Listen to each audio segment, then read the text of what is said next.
Bonjour à tous et bienvenue pour cette deuxième partie du carnet de notes du mois de juin. Alors au programme aujourd'hui, du double, du tennis en fauteuil, des tournois de jeunes et le Belgian Circuit. Et je commence tout de suite avec le double et les exploits de Kirsten Flipkens dans cette catégorie.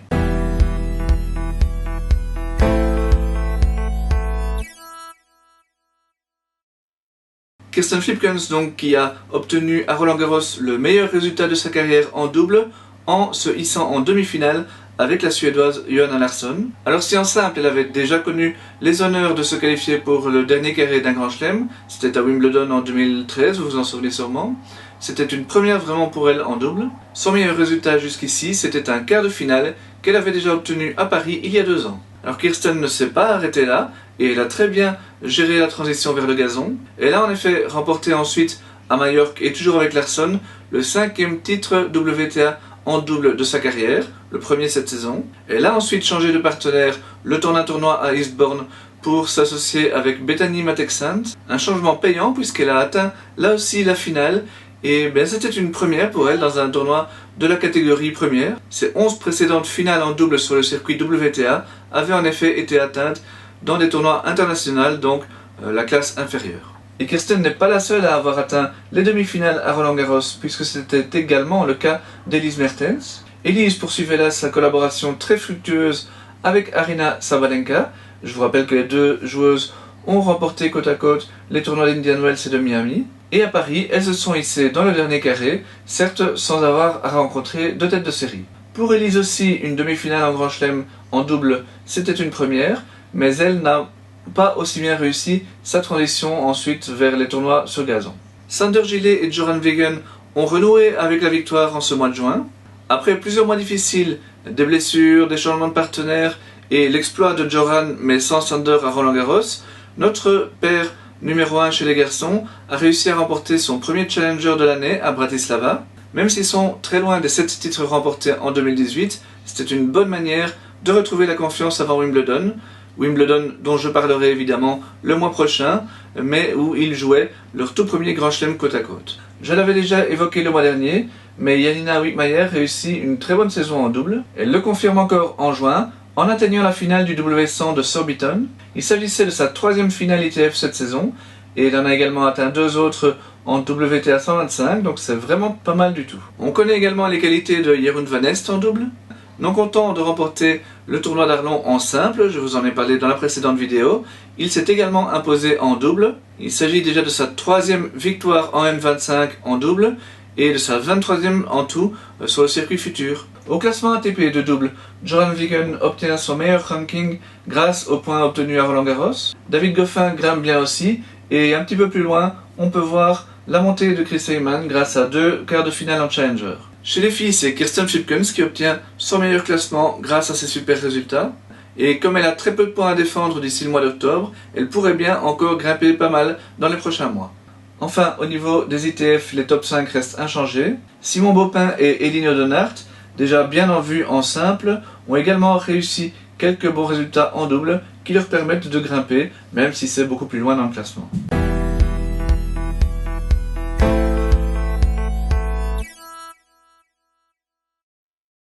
Joachim Gérard est bien entendu notre numéro 1 sur le circuit wheelchair, même si ses résultats ce mois-ci ont été un petit peu décevants. À Roland-Garros, il s'est peut-être mis un petit peu trop de pression, et il est également tombé d'entrée, il faut dire, face à un Gordon Reed en pleine forme, qui a ensuite battu le numéro 1 mondial Shingo Kunieda. Après une belle demi-finale tout de même au Super Series de Paris, où c'est lui qui, cette fois, a failli battre le japonais, Joachim a une nouvelle fois perdu d'entrée lors du ITF 1 de Londres qui servait de préparation à Wimbledon. Il en était pourtant première tête de série, mais il a eu la malchance de tomber d'entrée face à Stefan Olsson, double tenant du titre à Wimbledon. Joachim s'est repris en double en remportant le tournoi avec le Suédois. Alors Jeff Van Dorp avait surtout la tête aux études en ce mois de juin, puisqu'il terminait sa réto. Alors il a réussi ses examens, donc vraiment bravo à lui. Et au tout début du mois, il a tout de même disputé le ITF de Varsovie, et il s'y est hissé en quart de finale, où il ne s'est incliné qu'en 3-7 face au 14e mondial, le néerlandais Spargaren. Enfin, Ivan Kint est notre 3e joueur. Au futur de Bierhardt en Suisse, il a atteint les demi-finales, seulement battu par le numéro 1 du tableau. En double, il s'est en outre adjugé le titre. En double, Joachim Gérard perd une place et malheureusement ça devrait lui coûter sa place de tête de série à Wimbledon. Plus loin, Ivan Kins gagne également quelques places, tout comme Mike Denayer, demi-finaliste d'un futur lui aussi à Breccia.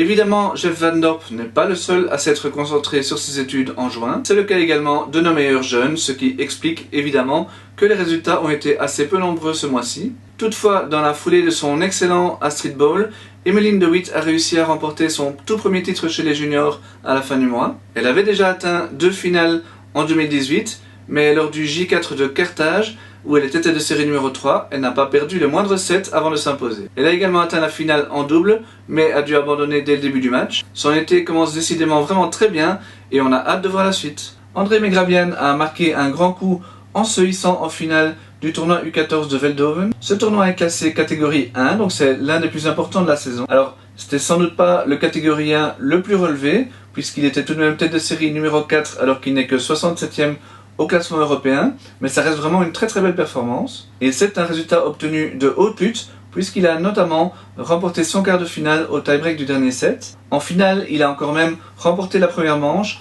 avant de progressivement céder du terrain, sans doute fatigué par ses précédents combats. Notre troisième joueur est Olivier Rojas, qui, comme Emmeline, avait réalisé un très bon Astrid Bowl le mois dernier. En juin, il a atteint la finale du J5 d'Almer où il était tête de série numéro 1. Il s'agissait déjà de la 3e finale cette année pour Olivier, qui est vraiment très régulier. Après Almer, il s'est rendu au J3 du Havre, où il a perdu au deuxième tour en simple, mais où il a remporté le double. Gauthier Monclin n'a pas énormément eu de chance à Roland-Garros, où il s'est retrouvé opposé à la première tête de série dès le deuxième tour. Malgré un bon match, il a dû s'avouer vaincu, mais il s'est consolé avec le double, où il a atteint la demi-finale avec l'Ouzbek Fomin.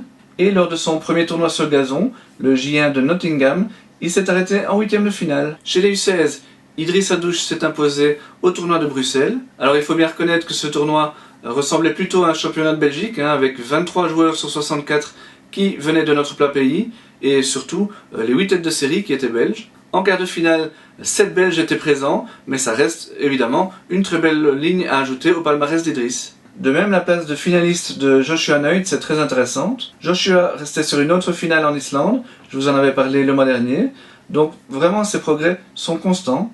Et enfin, la dernière Belge à avoir atteint une finale ce mois-ci, c'est Indira Lepage, qui a réussi cette performance lors d'un catégorie 3 chez les U14 au Portugal, à Vilamoura.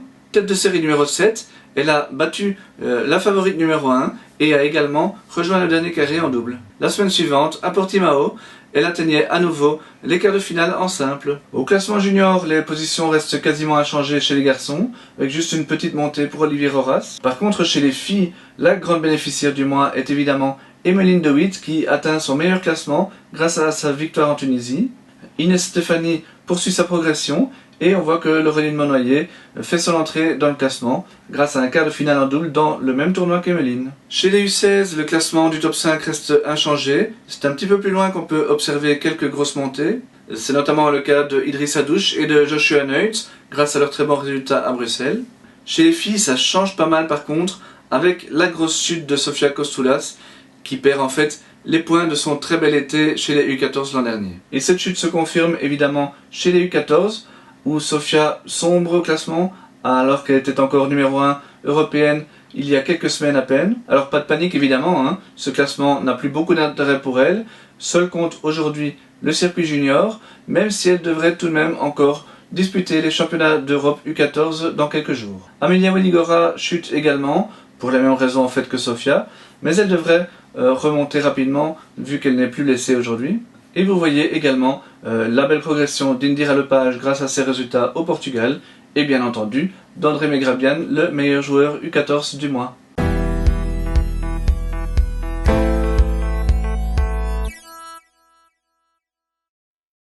Un grade 5 masculin à Theux en région spadoise était l'épreuve phare du Belgian Circuit ce mois-ci. Et c'est son vainqueur, Clément Gaines, qui prend forcément la première place de ce podium. Alors je voulais expliquer lors de la précédente vidéo, Clément a arrêté sa carrière sur le circuit international, mais il prouve par cette victoire qu'il reste l'un des plus solides joueurs en Belgique, et c'est d'autant plus vrai qu'il avait auparavant atteint la finale du 3 étoiles du Racing Club de Bruxelles. Clairement, il faudra compter avec lui pour le classement final du Belgian Circuit cette saison. En finale à Theux, Clément ne s'est imposé que 7-5 au dernier set face à Romain Barbosa, le favori numéro 1 du tournoi. Romain, lui, avait déjà été sérieusement chahuté en demi-finale par Yannick Reuter dans un match qui avait pour enjeu la première place au classement du Belgian Circuit. Malgré cette défaite en finale, le Namurois garde le sourire car il avait également auparavant remporté la deuxième plus grosse épreuve du mois, le 4 étoiles du Tenki Hasselt. Chez les filles, les deux plus grosses épreuves étaient 2-3 étoiles et c'est à Elin Boykens, la gagnante de celui du Racing Club de Bruxelles,